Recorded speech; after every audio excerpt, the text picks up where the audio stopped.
Hello everyone, welcome to our channel. आज हम 17 जुलाई 2025 की करंट अफेयर को कवर करेंगे। तो चलिए शुरू करते हैं। तो सबसे पहले जो हमारी न्यूज़ में है वो है आपकी मछलीपट्टनम सिटी। मछलीपट्टनम सिटी जो है वो आपकी न्यूज़ में है। और ये न्यूज़ में क्यों है?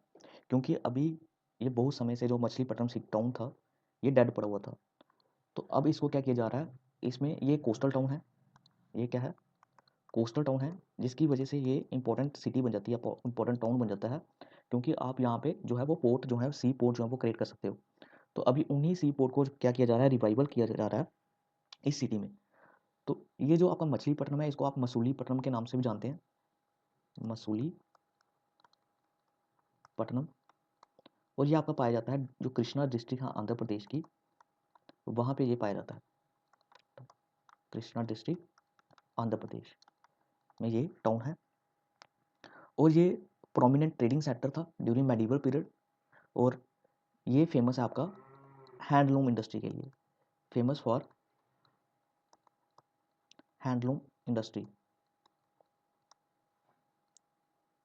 और एक आर्ट है, कौन सी आर्ट? कलमकारी आर्ट, जिसके लिए ये टाउन जो है वो फेमस है। कलमकारी आर्ट के लिए टाउन जो है मछलीपट्टनम ये फेमस है। तो अब हमें इसकी थोड़ी सी मछलीपट्टनम की हिस्ट्री भी पता होनी चाहिए। तो क्या होता है, लगभग 3rd सेंचुरी बीसी के दौरान जो सातवाहन किंग्स होते हैं उनके टाइम पे ये सिटी जो है वो एग्जिस्टेंस में आती है। 3rd सेंचुरी बीसी में सातवाहन के ईरा में, ईरा ऑफ सातवाहन किंग्स, इनके टाइम पे ये सिटी जो है वो एग्जिस्टेंस में आती है, केम इनटू एग्जिस्टेंस। और इस पीरियड के दौरान इसको मछलीपट्टनम का क्या बोला जाता था? इसको बोला जाता था मसेलिया या माइसोलस। मसेलिया एंड माइसोलस, तो ये दो नाम होते थे इस सिटी के उस दौरान। तो अब इसका जो नाम है वो डिराइव हुआ आपका मसूलियन से, मुस्लियन से, मुस्लिम। और ये क्या होता है? ये आपका एक कॉटन का क्लॉथ होता है, a thin plain weave cotton cloth. और इसी क्लॉथ के नाम से इसका जो नाम है मछलीपट्टनम का, ये डिराइव हुआ है मसेलिया। और बाद में इसको हम क्या बोलने शुरू कर दिया, मछलीपट्टनम। तो 1478 के दौरान, 1478 में ये सिटी जो है वो आपकी अंडर आती है, किसके अंडर? मोहम्मद शाह बहमनी सेकंड के अंदर। मोहम्मद शाह बहामनी सेकंड। उसके बाद डिफरेंट डिफरेंट रूलर के अंडर ये सिटी कैप्चर होती है। जैसे आपका 1515 में कृष्ण देव राय, कृष्ण देव राय, श्री कृष्ण देव राय। और उसके बाद जो उड़ीसा के किंग होते हैं लाइक गोलकुंडा किंग, कुली कुतुब शाह, उनके अंडर भी ये आती है। Orissa king like Golconda Kings हो गए और कुली कुतुब शाह, इसके अंडर भी ये सिटी जो है अब वो आती है। इसके बाद क्या होता है, 1611 में ये जो सिटी है ये आपकी, जो ब्रिटिश होते हैं वो अपनी फैक्ट्री बनाते हैं यहाँ पे। 1611 में जो ब्रिटिश है वो अपनी फैक्ट्री जो है वो बनाते हैं यहाँ पे। British came to the port by locating their factory. तो काफ़ी समय तक ये जो है आपकी अंडर रहती है ब्रिटिश। जो यूरोपियन जो ट्रेडर्स थे उनके पास रहती है, जो पुर्तगीज़ हो गए, डच हो गए, वो यहाँ पे इसको as a trading centre use किया करते थे। तो यूरोपियन ट्रेडर्स जो हैं, जैसे फ्रेंच और डच, पुर्तगीज़ हो गए आपके, और डच हो गए, इन्होंने इसको एज ए ट्रेड सेंटर जो है वो यूज़ किया, establish there trading centre.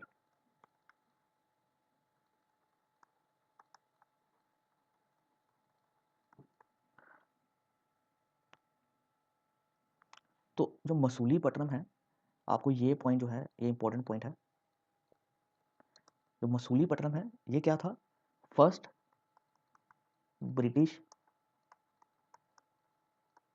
Trading settlement on the bay of Bengal. British trading settlement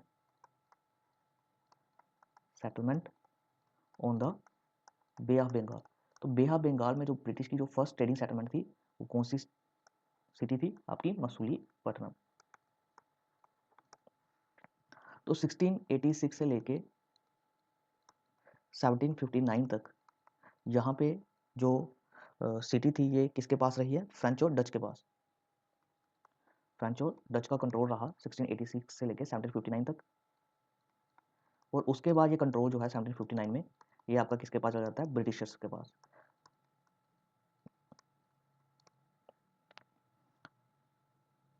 और 17 अब यहाँ पे बार बार ये वार और डिजास्टर्स होने की वजह से ये जो सिटी थी ये ग्रो नहीं कर पाई।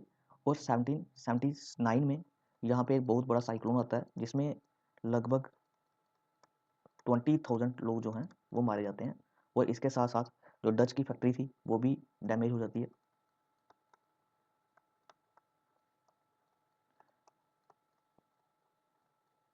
तो ये साइक्लोन्स की वजह से और बार बार जो वार्स और डिजास्टर्स की वजह से ये सिटी जो है वो ग्रो नहीं कर पाती।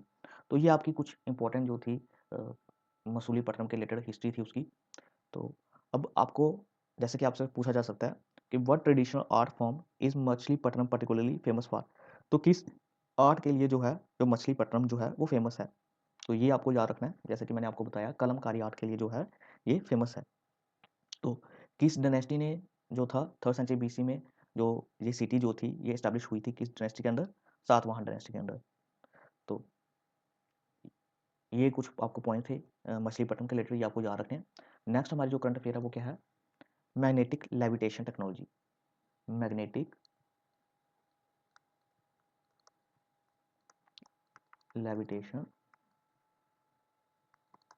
Technology.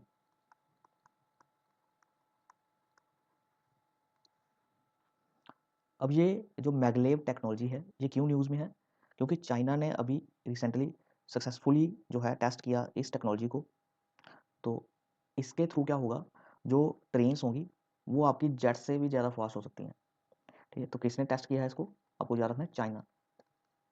China has successfully tested this technology.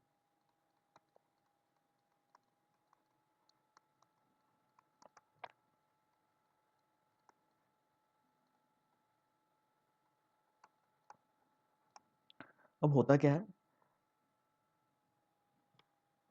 जो इलेक्ट्रोमैग्नेटिज्म के प्रिंसिपल्स हैं उनको यूज़ करके ये ट्रेन जो है ये बनाई जाती है। अब क्या होता है? ये सोच लो ऊपर और नीचे मैग्नेट्स लगी हैं और बीच में यहाँ पे सेंटर में जो है आपकी ट्रेन होती है। और अब इसका जो है ये नीचे जो आपका प्लेटफॉर्म है उससे टच नहीं होती। तो जिसकी वजह से जो फ्रिक्शन है वो मिनिमम फ्रिक्शन रहती है, फ्रिक्शन नहीं रहती। तो जिसकी वजह से इसकी स्पीड भी अधिक ज़्यादा रहती है और कि फास्ट रहती है ये ट्रेन।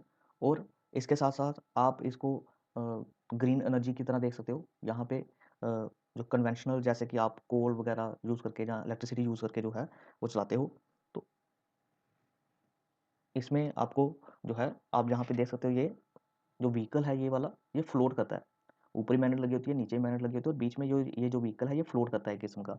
तो ये आप एक किस्म की क्या है? एडवांस्ड ट्रांसपोर्टेशनल टेक्नोलॉजी है।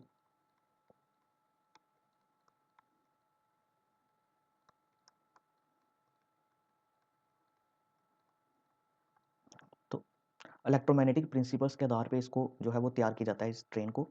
तो 3 मेन कंपोनेंट होते हैं इसके। कौन-कौन से कंपोनेंट होते हैं? 3 मेन कंपोनेंट होते हैं। फर्स्ट वन आपका आ गया लेविटेशन। इसमें क्या होता है? इसमें जो मैग्नेट है वो लिफ्ट करती है आपकी ट्रेन को above the track. Magnets lift the train above the tracks. Next हमारा जो कंपोनेंट है वो क्या है, guidance.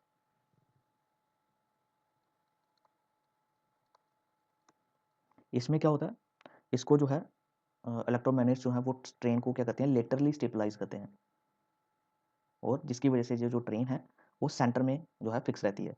Electromagnets stabilise the train laterally. Next हमारा आता है प्रोपोर्शन, प्रोपल्शन। प्रोपल्शन, तो प्रोपल्शन में क्या होता है, जो लीनियर मोटर्स होती हैं वो मैग्नेटिक फील्ड को जनरेट करते हैं, जिससे जो ट्रेन है वो पुश और पुल मिलता है उसको, मतलब चलाती हैं एक किस्म का। तो जो लीनियर मोटर्स हैं वो क्या करते हैं, जनरेट करते हैं मैग्नेटिक फील्ड्स। अब मैग्नेटिक फील्ड को जनरेट करके क्या किया जाता है, इसको जहाँ तो आगे की तरफ धकेला जाता है, पीछे की तरफ पुल किया जाता है। Generate magnetic fields that push and pull the train, that push and pull the train। तो इसके जो बेनिफिट है, एक तो आपको स्पीड मिलेगी, एफिशिएंसी मिलेगी, फ्रिक्शन रिड्यूस हो जाएगी, इको फ्रेंडली है ये, और कंफर्ट, जो वाइब्रेशंस हैं, जो नॉइस है वो भी आपको बहुत कम आएगा।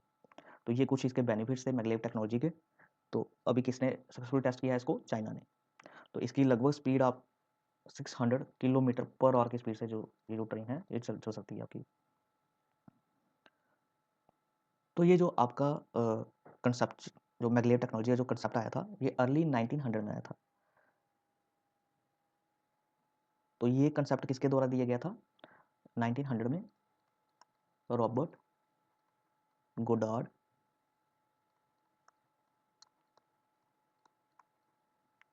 And Emily बैशलेट।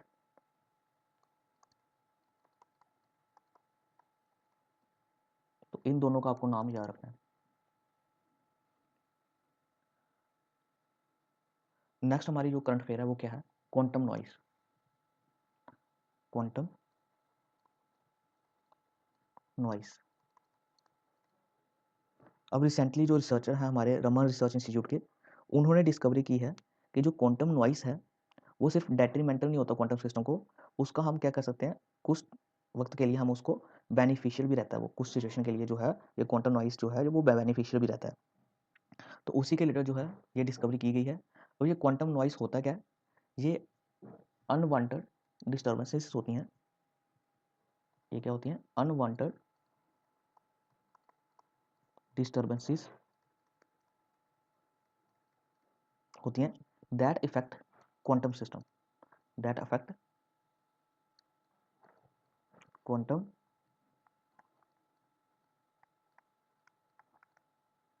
सिस्टम, जिसकी वजह से आपको क्या मिल सकता है, leading to errors in computing, leading to errors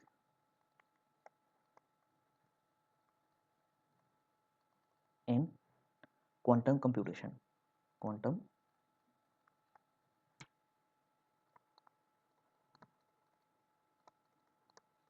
computation.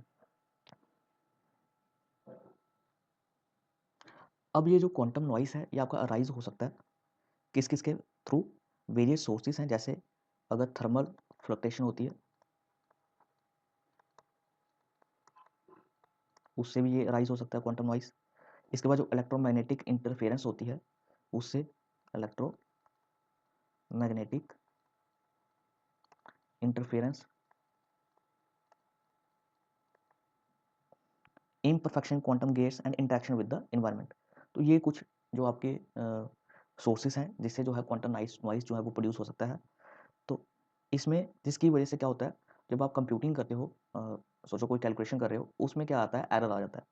तो उसी को हम, ये जो डिस्टर्बेंसेस हैं इसी को हम क्वांटम नॉइस बोलते हैं। तो इसमें आपको याद रखना है एक हाइजेनबर्ग अनसर्टेनिटी प्रिंसिपल है जो बोलता है you can not perfectly measure certain pair of properties at the same time. तो हाइजेनबर्ग अनसर्टेनिटी प्रिंसिपल क्या बोलता है,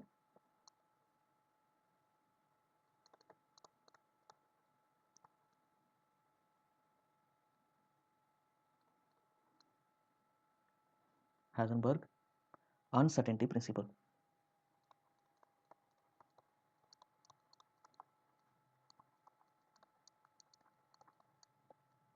ये आप कोई भी, यू कैनॉट परफेक्टली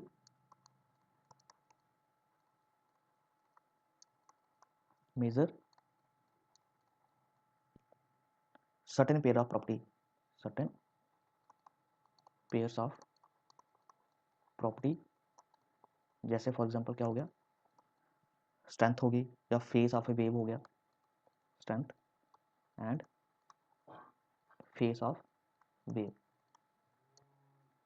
तो at the same time, at the, तो आप एक ही सेम टाइम पे आप जो पेयर ऑफ प्रॉपर्टी है, जैसे यहाँ पे एग्जांपल दी जा रही है, जो वेव है उसकी स्ट्रेंथ और फेस को अगर आप मेजर कर रहे हो सेम टाइम पे, तो आप परफेक्टली मेजर नहीं कर पाओगे। तो अगर आपके पास परफेक्ट डिटेक्टर भी होगा तब भी, मतलब अगर आप बैठे हो कहीं पे एब्सोल्यूट जीरो टेम्परेचर है, तो उस टाइम पे भी आपको क्या मिलेगा, क्वांटम नॉइस जो है वो स्टिल प्रेजेंट आपको वहाँ पे मिलेगा। तो यही जो क्वांटम नॉइस है, तो जब भी अगर आपका एरर आता है तो वो इसकी वजह से आ सकता है। तो इससे क्या होता है, जो आपके क्यूबिट्स होते हैं उसको ये क्वांटम नॉइस जो है वो इफेक्ट करता है इन डिफरेंट वेज। तो जिससे क्या होता है, इट कैन कॉज, जो क्वांटम नॉइस है ये क्या करता है, it can cause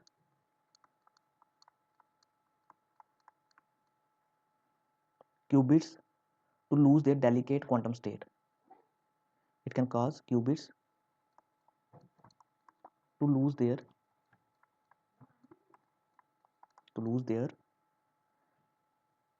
delicate quantum state. तो इस क्वांटम स्टेट को क्या बोला जाता है, इसको क्या बोला जाता है, डी कोहेरेंस बोला जाता है, डी कोहेरेंस। तो जब आपके क्यूबिट्स जो हैं अपनी क्वांटम स्टेट को जो है उसको लूज कर देते हैं, तो उसको हम क्या बोलते हैं, डी कोहेरेंस बोलते हैं। तो अगर क्यूबिट्स जो है अपनी क्वांटम स्टेट को अगर लूज कर रहे हैं, तो उससे क्या हो जाएगा, आपका एरर आ जाएगा और जो आपकी कंप्यूटेशन है वो नहीं होगी, तो मीनिंगलेस हो जाएगी आपकी क्वांटम, और जो क्वांटम इन्फॉर्मेशन है वो आपकी लॉस हो जाएगी। तो ये आपका क्वांटम नॉइस है। तो आपको इसमें सिर्फ एक ये आपको हाइजेनबर्ग अनसर्टेनिटी प्रिंसिपल आपको याद रखना है। उसके बाद आपको पता होना चाहिए कि ये क्वांटम नॉइस होता क्या है। ये अनवांटेड डिस्टर्बेंसेस होती हैं जो क्वांटम सिस्टम को इफेक्ट करते हैं, जिससे क्या होता है, जो क्वांटम कंप्यूटेशन है उसमें एरर आ सकता है। तो दूसरा दूसरा आपको डिकोहेरेंस जो है वो आपको याद रखना है। अब नेक्स्ट जो हमारा आता है वो क्या आता है, स्वच्छ सर्वेक्षण अवार्ड। स्वच्छ सर्वेक्षण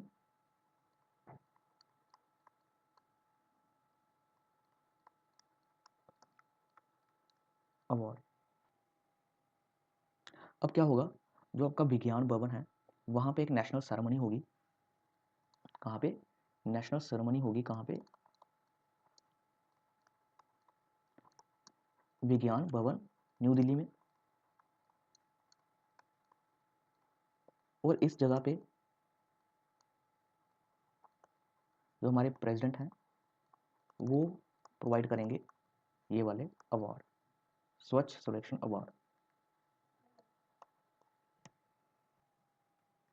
और ये ऑर्गेनाइज किए जा रहे हैं, स्वच्छ सर्वेक्षण अवार्ड किसके द्वारा ऑर्गेनाइज किए जा रहे हैं, ministry of housing and urban affair. तो कौन सी मिनिस्ट्री है, ministry of housing urban affair. कहाँ पे सेरेमनी होगी आपकी, विज्ञान भवन न्यू दिल्ली में। और किसके द्वारा जो है ये अवार्ड दिए जा रहे हैं, प्रेसिडेंट के द्वारा। और इस बार ये जो अवार्ड है ये 4 कैटेगरी में प्रोवाइड किए जाएंगे। कितनी कैटेगरीज में, 4 कैटेगरीज में ये अवार्ड दिए जाएंगे। जो फर्स्ट कैटेगरी है वो कौन सी है आपकी, सुपर स्वच्छ लीग सिटी, सुपर स्वच्छ लीग सिटीज। अब इसमें आपका क्या होगा, कौन सी स्टेट होंगी, तो पिछले 3 साल में एटलीस्ट एक बार जो है वो टॉप 3 में रही है, at least one time in top 3, या फिर ये जो सिटी है एंड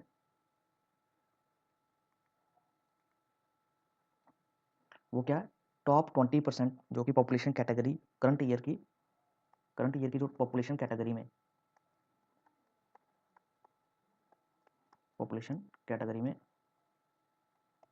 वो टॉप 20% में रही है। तो अगर ये दोनों क्राइटेरिया होते हैं तो उसको हम क्या करेंगे, सुपर स्वच्छ लीग में उस सिटी को फीचर करेंगे। नेक्स्ट हमारी जो कैटेगरी है वो कौन सी है, top 3 clean cities in 5 population categories. Top 3 clean cities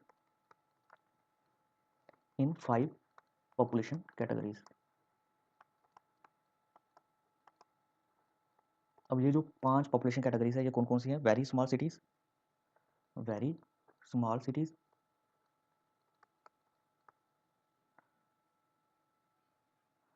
जिसमें वेरी स्मॉल सिटीज में कौन आती है, जिसकी पॉपुलेशन 20,000 से कम होती है।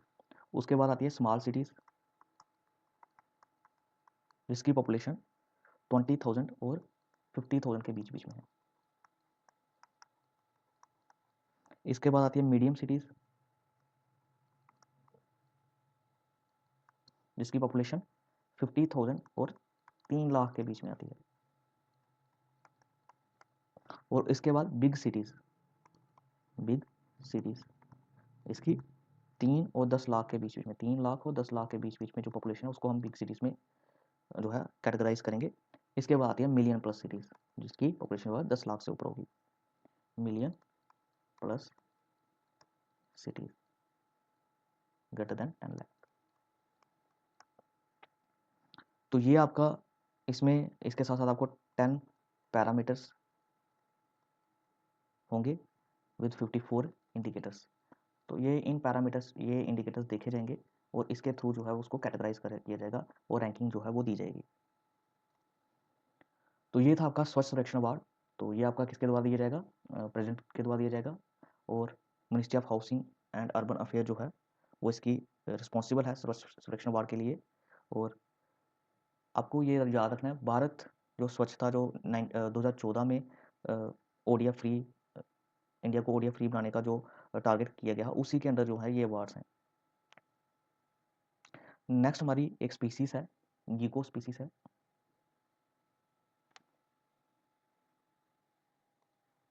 जिसका नाम है नेमास्पिस ब्रह्मपुत्र। ये जो स्पीसीज है ये आपकी किसकी स्पीसीज है, ये गीको की, लीजर की तरह दिखता है ये गीको। और ये आपका कहाँ पे पाए, अभी रिसेंटली कहाँ पे इसको डिस्कवर किया गया है, कहाँ पे, असम में। तो असम के जो ब्रह्मपुत्र रिवर है वहाँ पे एक टेम्पल है दीर्घेश्वरी टेम्पल, वहाँ पे इसको फाउंड किया गया है। कहाँ पे, दीर्घेश्वरी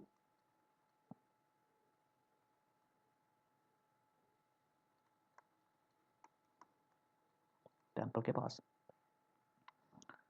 तो ये एक जो स्पीसीज है डाइअर्नल गीकोस है, ये डाइअर्नल है।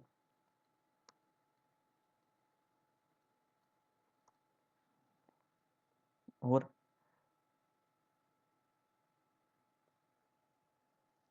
इसमें आपको इतना कुछ याद रखने की ज़रूरत नहीं है, आपको बस इतना पता चाहिए ये जो स्पीसीज है ये कहाँ पे डिस्कवर हुई है, ये असम में हुई है डिस्कवर। ये क्या है, एक गीको है, डायर्नल स्पीसीज है ये। तो ये इसके अलावा आपको श्रीलंका में मिल जाती है ये। तो बस इतना ही, इसको इसके रिलेटेड इतना ज़्यादा आपको याद करने की ज़रूरत नहीं है। नेक्स्ट हमारे आता है फेस्टिवल है बेहदीन कलम, बेहदीन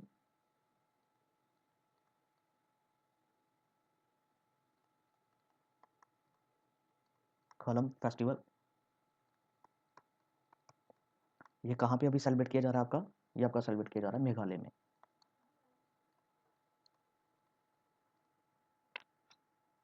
और जो पनार कम्युनिटी है, जैंतिया कम्युनिटी बोलते हैं आपके मेघालय की, वो सेलिब्रेट करती है इस फेस्टिवल को।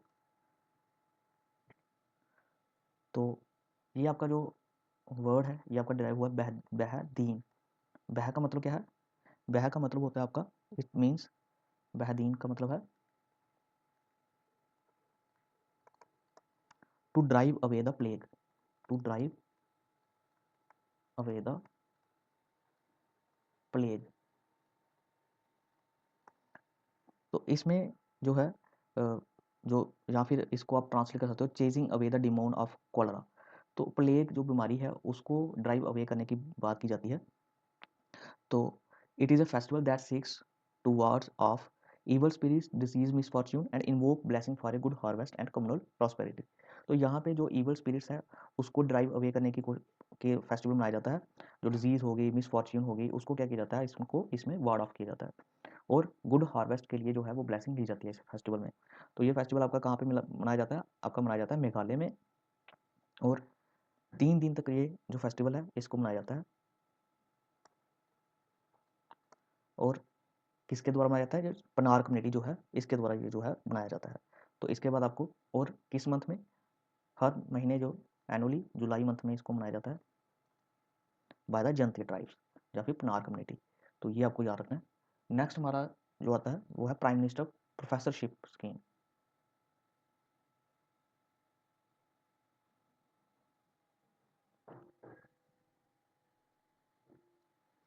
Prime minister professorship.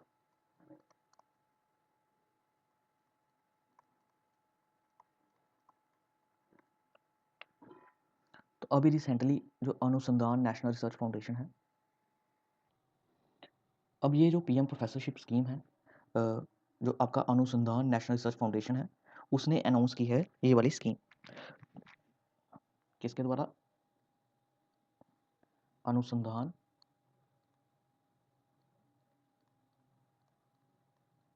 National research foundation, national research foundation, इसने अनाउंस की है ये वाली जो पीएम प्रोफेसरशिप है उसको। अब इसके अंदर क्या किया जाएगा, पीएम प्रोफेसरशिप के अंदर जो आपके जैसे कि रिटायर्ड हो गए हैं जो साइंटिस्ट, जो प्रोफेसर, वो क्या करेंगे, मेंटरशिप और सपोर्ट प्रोवाइड करेंगे टू फैकल्टी एंड स्टूडेंट्स। जो फैकल्टी और स्टूडेंट हो गए उनको, जो भी जो एमिनेंट साइंटिस्ट हो गए, सीनियर फैकल्टी हो गई, जहाँ इंडस्ट्री प्रोफेशनल्स हो गए, वो क्या करेंगे, उनको मेंटरशिप प्रोवाइड करेंगे और सपोर्ट प्रोवाइड करेंगे ताकि जो लेस एंडोर्ड स्टेज यूनिवर्सिटीज़ हैं उनमें रिसर्च और डेवलपमेंट कल्चर जो है वो जो है उसको स्ट्रेंथन जो है वो किया जा सके। तो इसकी ड्यूरेशन कितनी रहेगी, लगभग 5 साल।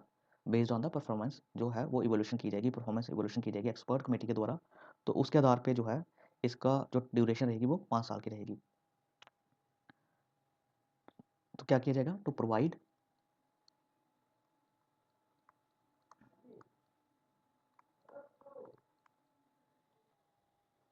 तो इसमें to provide mentorship and support to, mentorship and support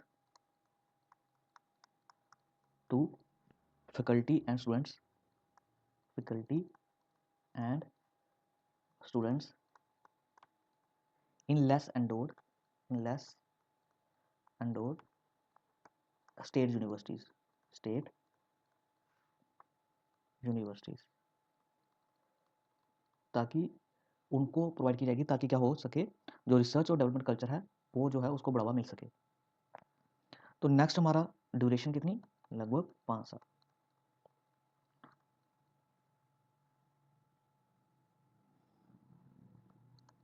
5 year based on performance evaluation, performance evaluated bye expert committee.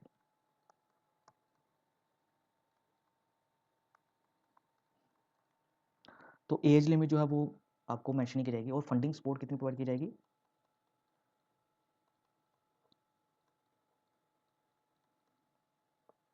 तो जो पीएम प्रोफेसर होगा वो रिसीव करेगा almost, receive a fellowship of rupees 30 lakh और प्लस इसके साथ 24 लाख एज रिसर्च ग्रांट। तो 24 लाख उसको, 30 लाख उसके फेलोशिप मिलेगी और 24 लाख उसको क्या मिलेगी, एज ए रिसर्च ग्रांट मिलेगी। जिसमें आपके रिसर्च ग्रांट में कंज्यूमेबल्स हो गए, डोमेस्टिक ट्रैवल हो गया, कंटिजेंसीज हो गए, इक्विपमेंट हो गए एट एक्स्ट्रा, वो आपको पर एनम मिलेंगे, पर एनम।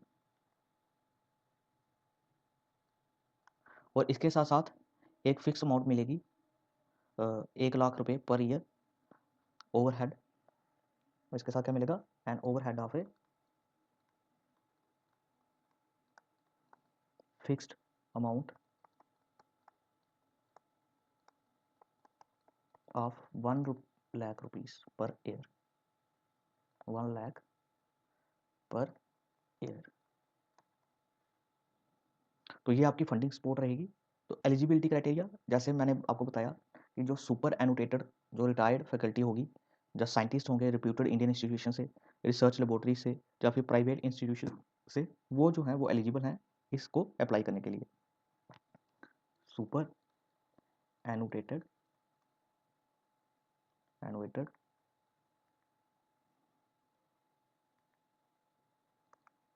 फैकल्टी और साइंटिस्ट फ्रॉम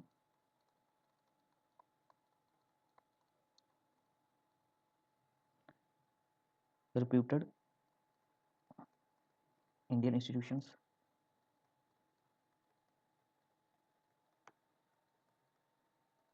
research laboratories और फ्रॉम प्राइवेट इंस्टीट्यूशंस। तो ये सारे जो हैं एलिजिबल हैं इसको ज्वाइन करने के लिए, और फ्रॉम प्राइवेट इंस्टीट्यूशंस। उसके साथ साथ जो ओवरसीज साइंटिस्ट हैं वो भी इसमें पार्टिसिपेट कर सकते हैं। जैसे फॉर एग्जांपल एनआरआई हो गए आपके,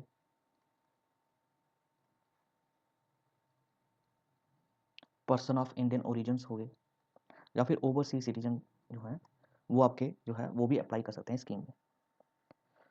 तो जैसे प्रोफेशनल्स हो गए आपके इंडस्ट्रीज या जो एक्सपीरियंस्ड प्रोफेसर हैं वो भी इसमें अप्लाई कर सकते हैं। तो इसके बाद जो है आपका आता है, इसके बाद आता है आपका Kaziranga national park. Kaziranga Kaziranga national park, Kaziranga national park. तो ये न्यूज़ में क्यों है? अभी रिसेंटली जो है इन्होंने रिलीज की है फर्स्ट ग्रासलैंड बर्ड सर्वे, ग्रासलैंड बर्ड सर्वे। तो ये जो काजीरंगा नेशनल पार्क है ये कहाँ पे आपका आपका आसाम में है। तो 1985 में इसको वर्ल्ड हेरिटेज साइट जो है वो डिक्लेयर किया गया था। 1985 में वर्ल्ड हेरिटेज साइट इसको डिक्लेयर किया गया था बाय यूनेस्को।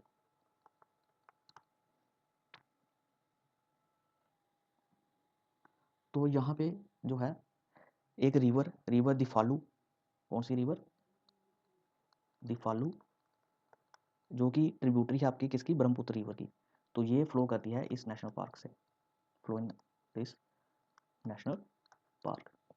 तो ये थी आज की आपकी इंपॉर्टेंट करंट अफेयर। तो आज के लिए बस इतने ही। Thank you for watching our lecture. Please subscribe and share our video.